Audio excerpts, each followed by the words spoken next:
I don't know what you think about twin sisters. A lot of people believe there's some mystical connection between them, that they can feel each other's pain from a distance, read each other's thoughts, that they're two halves of one whole. It's all nonsense. At least in my case. My sister Emily and I were born 4 minutes apart. But the difference in our lives turned out to be far greater. Was she more beautiful? Possibly. Smarter? Hardly. But she was always the one who got what she wanted. She was the shadow that wanted to become the light. And she found a way. But I also found a way. Only my way was better. It was smarter. It was colder. And it brought me freedom while it brought her a cage she built for herself. We grew up in a small town in Ohio. Our mother often mixed us up until we learned to wear different colors. Emily loved pink. I loved blue.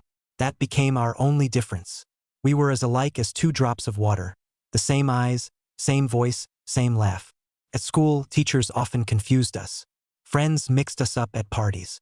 Even the guys we dated sometimes couldn't tell us apart. It was amusing when we were 16. It stopped being amusing when we turned 25. Because one of those guys decided it didn't matter who was who. All that mattered was that the girl was with him. And he was wrong. He chose the wrong one. He chose the one who was ready to do anything. But I was ready for more. More than they could ever imagine. I met Mark in university. He was a year older, studying law. Tall, with dark hair and a smile that made my knees weak. I met him at a party where he was playing pool. He lost the game to me, and I said, "You owe me a date." He smiled and said, "I owe you anything you want." We started dating. He was attentive, caring, funny. I thought I'd found my destiny. I didn't know his destiny was tied not to me, but to my sister. And she didn't know that I knew. I didn't know she'd already started spinning her web. She'd always been that way. She always wanted what belonged to me. Toys in childhood, friends in school, boyfriends in college. I always turned a blind eye. I thought it was just childish jealousy. I didn't know that jealousy would grow into obsession. I didn't know she was ready to destroy my life to get my love. Emily knew about our relationship. She was always around. She helped me choose dresses. She listened to my stories about Mark. She laughed at my jokes. I thought she was happy for me. I didn't know she was jealous. I didn't know she dreamed of taking my place. I didn't notice her glances at Mark, her accidental touches, her long conversations with him when I left the room. I was too happy to see the truth. And the truth was simple. She wanted him, and she got him, but not the way she planned, and not the way she dreamed. She got him in poverty, in humiliation, in hatred. She got him, but she lost herself. I remember the day I found out about their affair. It was a week before the wedding. I went to my mother's house, where we were preparing for the ceremony. Emily was there. She was trying on my wedding dress. I didn't know she was trying it on. I walked into the room without knocking and caught them. Mark was kneeling in front of her, adjusting the hem. He looked at her with a tenderness he'd never shown me. He kissed her hand and said, "You're the most beautiful woman I've ever seen." I stood in the doorway and watched. I watched my sister look at him with desire. I watched him look at her with love. I didn't say a word. I just closed the door and walked away. I didn't cry. I didn't scream. I just went outside, got in my car, and drove away. I didn't know where I was going. I just drove, because I couldn't stay in that house for another minute. I drove until the gas ran out. I stopped by a lake. I sat on a bench and stared at the water. I thought about Mark, about Emily, about our friendship, about our love. I thought about what I'd lost. I thought about how I'd never be able to trust people again. I thought about how my life had crumbled in an instant. I thought about how I didn't know how to go on. I sat there for hours until it got dark. And in that moment, when I was almost ready to give up, an idea was born. An idea that changed everything. An idea that made me the winner and them the losers. I wouldn't cancel the wedding. I wouldn't make a scene. I would make sure they got what they wanted. And would hate it. Forever. The next day, I called Emily. I said, "Hello, sister. I know about you and Mark. I saw you yesterday. And I want to tell you one thing. You want him? Take him. I won't stop you. But there's one condition. You'll marry him instead of me. You'll be the bride at my wedding. You'll wear my dress, you'll say yes instead of me. And you'll live with him. But remember, you'll get what you wanted. You'll be his wife. But you won't get a single cent of what belongs to me. The house stays mine. The car stays mine. The money stays mine. You'll be his wife, but you'll be poor. He'll be your husband, but he'll be nothing. Do you agree? She was silent. I knew she'd agree. She'd always wanted to be me. But now she'd be me in poverty. And that was beautiful. She agreed. She thought I'd lost my mind. She thought I was trying to trick her. But she couldn't resist the chance to have Mark. She was foolish. She was so blinded by love that she couldn't see the trap. And I was setting the snare. I knew what I was doing. I knew this marriage would be declared invalid because he'd married the wrong sister. I knew I had proof. I knew I would win. I knew the court would be on my side. I knew my revenge would be perfect. I wasn't in a hurry. I waited. I prepared. I gathered evidence. I photographed them. I recorded their conversations. I saved every clue. I was patient. I was smart. And I was ruthless. Because they deserved it. They deserved everything that happened to them. They betrayed me. They stole my life. And I took it back. The wedding day arrived. I sat in the back row of the church in dark sunglasses. I watched Emily walk down the aisle in my dress, with my bouquet, with my smile. I watched Mark look at her with love. He didn't notice the switch. Or maybe he did but thought it was a game. He thought it was me. He was wrong. The guests congratulated me. No one knew it wasn't me. Only my mother looked at me with concern. She knew, but she stayed silent. She always stayed silent when I suffered. I didn't blame her. I just waited. I waited for my moment. I waited for them to fall. I waited for the court to declare their marriage invalid. I waited for them to lose everything. I waited for them to be left with nothing. And I knew it would be the best day of my life. When the priest said, "I now pronounce you husband and wife," I clapped, louder than anyone. I couldn't hold back my smile.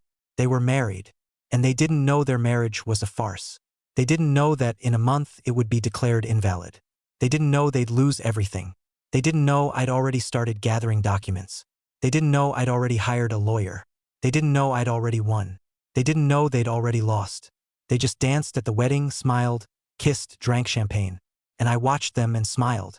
Smiled because I knew their happiness wouldn't last. Smiled because I knew they'd pay for their lies. Smiled because I knew I'd won. And that was the best feeling in the world. A month later, I filed a lawsuit. I filed to have the marriage declared invalid. I attached all the evidence. The photo of Emily trying on my dress, witness statements from friends who'd seen them together, and a DNA test confirming she wasn't me. My lawyer said, "We have an ironclad case. He married the wrong sister." I knew. I'd been building this case for a year. From the moment I saw them in that room, I started gathering evidence. I waited. I was patient. And now I was striking. Striking not as a victim, but as a victor. Striking with a cool head and a clean heart. I didn't want to destroy them. I just wanted back what was mine. And I got it. The trial was short. The judge looked at the documents and said, "The marriage is declared invalid. All property rights are annulled." Mark went pale. Emily cried. I sat and watched them. I didn't feel gloating. I felt only liberation.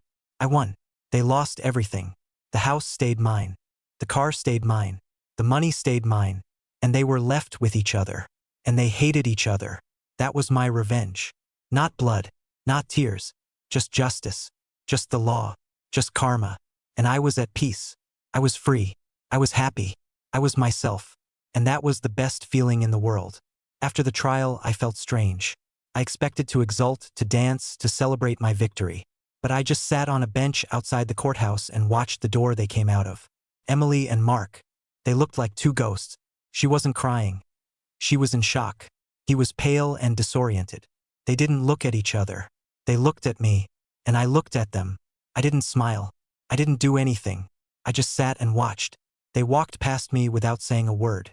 And I realized my revenge hadn't been sweet. It had just been necessary. Like surgery that removes a tumor. Afterward, there's a scar, but you live.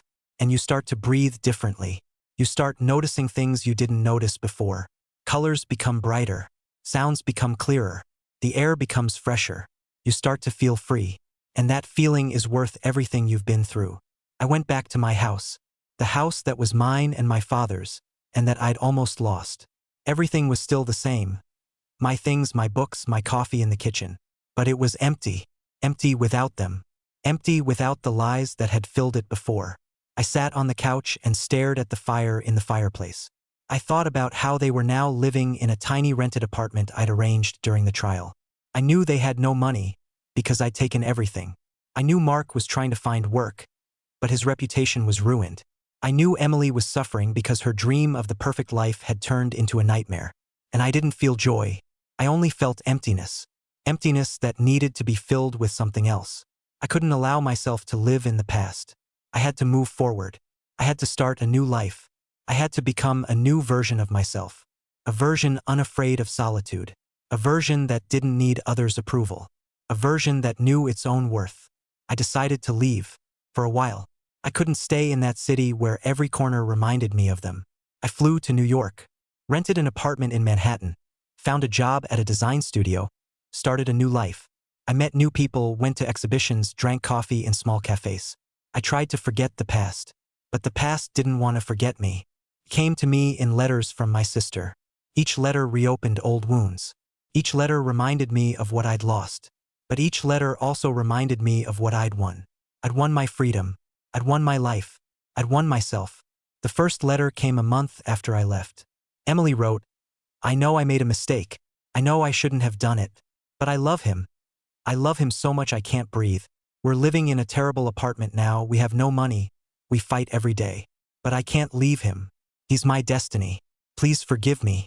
Let me back into your life." I read the letter and tore it up. I didn't want to reply. I didn't want to forgive. I didn't want her to be part of my life. She'd made her choice. She'd chosen him. Let her live with that. Let her feel the same pain I'd felt. Let her understand that betrayal has a price. And that price is her own happiness. The second letter came 3 months later. It was from Mark. He wrote, "I know I did wrong. I shouldn't have fallen in love with your sister. But I was blind. I thought she was you. I was wrong. I love you. I always loved you. Forgive me. Give me a chance." I read that letter and laughed. He thought I'd forgive him? He thought I'd believe him? He was ridiculous. He was pathetic. He was nothing. And I tore up his letter and threw it in the trash. I didn't want anything to do with him. He was part of my past, and there he'd stay. He didn't deserve my forgiveness. He didn't deserve my attention. He didn't even deserve my hatred. He deserved only my indifference. And I gave him that indifference. I didn't reply to his letter. I didn't call him back. I just erased him from my life. As if he'd never existed. The third letter came 6 months later. It was long, 3 pages. Emily wrote that they'd split up. That Mark had left her for another woman. That she was alone, without money, without work, without hope. She wrote that she understood her mistake. That she shouldn't have betrayed me. That she regretted every day she'd spent with him. That she wanted to ask for forgiveness. I read that letter and cried. I cried not out of pity for her. I cried because I'd lost a sister. A real sister. The one we played with in childhood. Shared secrets with, dreamed about the future with. She was my sister. And I loved her. But she'd destroyed that love. And I couldn't bring it back. I couldn't forget what she'd done. I couldn't forgive her. And I decided to reply. To write a short letter telling her everything I felt. But I didn't know what to say. I didn't want to be cruel. I didn't want to be angry. But I also didn't want to be weak. I wanted to be honest. And I was honest with myself and with her. I decided to reply. I wrote a short letter. "I won't forgive you. I can't forgive you. But I don't want to hate you. I just want you to live your life, without me. I want to forget what you did. I want to move on. Don't write to me anymore.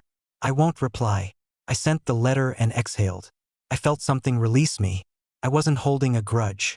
I just let go. I let her go. I let him go. I let the past go. And I felt the weight lift from my shoulders. I became lighter. I became freer. I became happier. A few more years passed. I met someone new. His name was Martin.